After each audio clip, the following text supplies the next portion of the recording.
Hello दोस्तों, मैं दिनेश की और आप सबका स्वागत है इस कार्यक्रम के अंदर।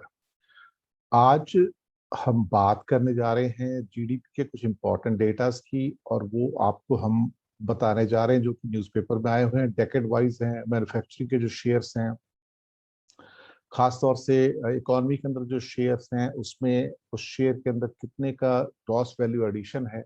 एक छोटे से इकोनॉमिक डेटा को हम आपको एक पीपीटी के द्वारा हम आपको बताने की कोशिश करेंगे। तो चलिए चलते हैं अपनी पहली पीपीटी के ऊपर, और यहाँ पर हम आपको जीडीपी के कुछ डेटास को समझाने की कोशिश करेंगे। तो दोस्तों, सबसे पहले हमारे सामने एक चार्ट आ रहा है जिसको आप देख सकते हैं यहाँ पर। मैं आपको इसको थोड़ा सा ऊपर ले लेता हूँ कि भारत में 1950-51 के बाद 2020-21 तक, खासतौर से जो कि जिसे आप कह सकते हो मैन्युफैक्चरिंग के अंदर जो शेयर है, अगर उसको हम 2004-2005 की प्राइसेस से देखेंगे, एट फैक्टर कॉस्ट देखेंगे, तो टोटल इकोनॉमी के अंदर जो मैन्युफैक्चरिंग का शेयर है वो 14.9% है। लेकिन अगर उसको 2011-12 का ग्रॉस वैल्यू एडिशन के ऊपर देखेंगे तो फिर ये 16.9% है। यानी कि दोनों की जो बेस है वो थोड़ा सा अलग है, लेकिन बेस को थोड़ा सा हम इग्नोर कर सकते हैं। अल्टीमेटली मुश्किल से 15-15.5% का अगर एवरेज निकाल के देखें तो हमारे पास जो टोटल मैन्युफैक्चरिंग का जो शेयर है, आइडियली देखा जाए तो 20 से 25% का शेयर अच्छा माना जाता है, क्योंकि वहां पर फिर आपकी समृद्धि भी नजर आती है। अगर हम सेकंड चार्ट पे चले तो शायद आपको बहुत ही क्लियर हो जाएगा।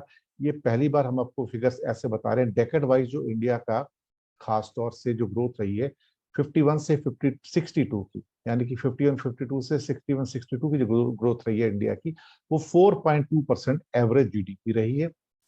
60s के अंदर, यानी कि 60 से लेके 71-72 तक 3.8 की ग्रोथ रही है। 71-72 से लेके 81-82 की जो हमारे पास ग्रोथ रही है वो करीब करीब 3.4% जीडीपी पर ईयर रही है।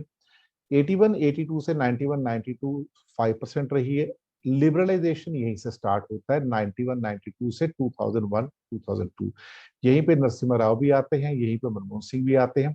तो 91 जो है, आज उसको 30 साल हो गए हैं। तो ये फिगर दिखाने का मकसद भी यही है कि अल्टीमेटली पिछले 30 सालों में क्या हुआ। जब पहला ये खास तौर से 10 साल थे, 91-92 से लेके 2001-2002 तक, इसमें नरसिम्हा राव के 5-6 साल थे, और बाद में इसमें करीब करीब 4 साल जो है अटल बिहारी वाजपेयी की भी हैं। तो यहाँ पे एवरेज जो ग्रोथ रही है 6.0% जीडीपी की ग्रोथ रही है। 2001 से लेके 2001-2 से लेके 2011-12 तक प्रोमिनेंटली ये मनमोहन सिंह का टाइम है। शुरुआत के 2 साल को छोड़ के जो अटल बिहारी वाजपेयी का टाइम था, यहाँ पर इंडिया ने पूरी लाइफ की सबसे ज्यादा 7.7 की जो ग्रोथ आज तक की जो रिकॉर्ड दी है वो यहाँ पर दी है। और उसके बाद 2011-12 से लेके 2021-22 जहां तक ये हमारा साल खत्म हो रहा है, यहाँ पर एक्सपेक्टेड ग्रोथ जो थी 9.5% ली गई है इस साल की। तो इसके मिलाने के बाद भी जो एवरेज ग्रोथ आ रही है 5.4% है। इन 10 सालों में करीब 7 साल जो है मोदी सरकार के हैं।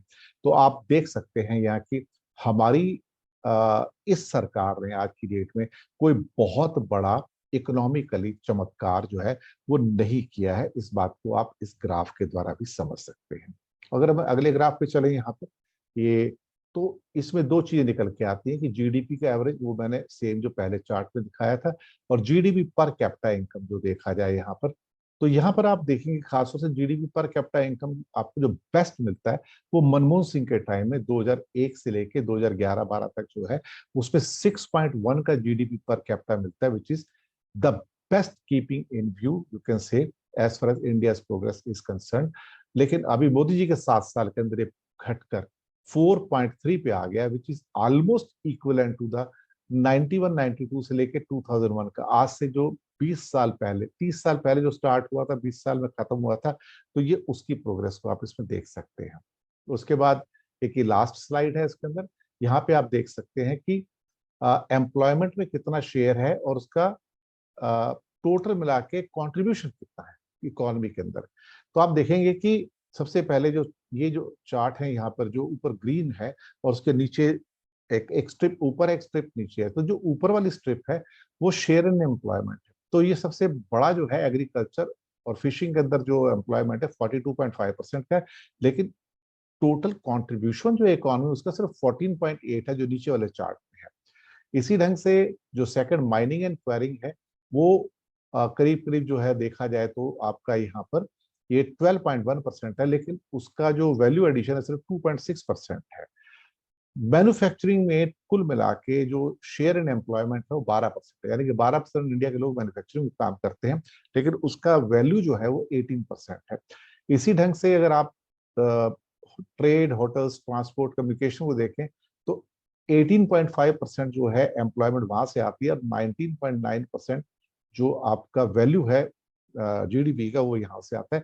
लेकिन सबसे ज्यादा जो आश्चर्यजनक बात वो निकलती है फाइनेंशियल सर्विसेज से, रियल एस्टेट से, प्रोफेशनल सर्विसेज से, जहाँ पे टोटल सिर्फ 2.3% लोग काम करते हैं, लेकिन इकोनॉमी के अंदर उसका जो कॉन्ट्रीब्यूशन है एज ए शेयर 21.3% है, सर्विसेज का पार्ट आता है 21.3। तो ये सबसे स्टार्टिंग फीचर इसके अंदर ये दिया गया है। तो उम्मीद है कि आपको चार्ट्स पसंद आए होंगे और इसके द्वारा आपको एक अंदाजा लगा होगा कि भारत की इकोनॉमी रियल टर्म्स में पिछले समझो 70 सालों के अंदर कैसी परफॉर्म की है। तो यहाँ पर सारे चार्ट्स आपकी मदद के लिए ही दिए गए हैं। तो इन्हीं शब्दों के साथ हम लेते हैं आपसे इजाजत। जल्दी मिलते हैं आपसे अगले एपिसोड के अंदर। शुक्रिया आपका।